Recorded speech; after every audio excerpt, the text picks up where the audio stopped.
حضرت حذیفہ رضی اللہ تعالیٰ عنہ سے روایت ہے کہ رسول اللہ صلی اللہ علیہ وآلہ وسلم نے فرمایا، ہمیں اور لوگوں پر 3 چیزوں کی بنا پر فضیلت دی گئی ہے۔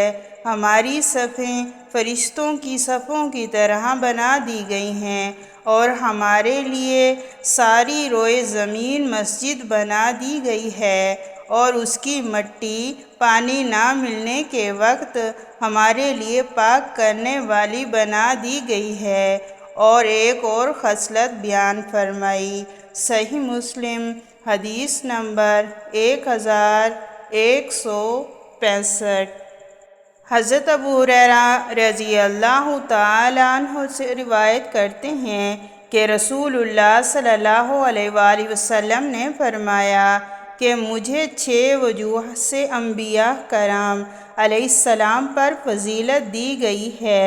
مجھے جوامع الکلم عطا فرمائے گئے، رعب کے ذریعے میری مدد کی گئی، میرے لیے مال غنیمت کو حلال کر دیا گیا، اور میرے لیے تمام روئے زمین پاک کرنے والی اور نماز کی جگہ بنا دی گئی، اور مجھے تمام مخلوق کی طرف بھیجا گیا، اور مجھ پر نبوت ختم کر دی گئی، یعنی میں ختم الانبیاء ہوں۔ صحیح مسلم حدیث نمبر 1167۔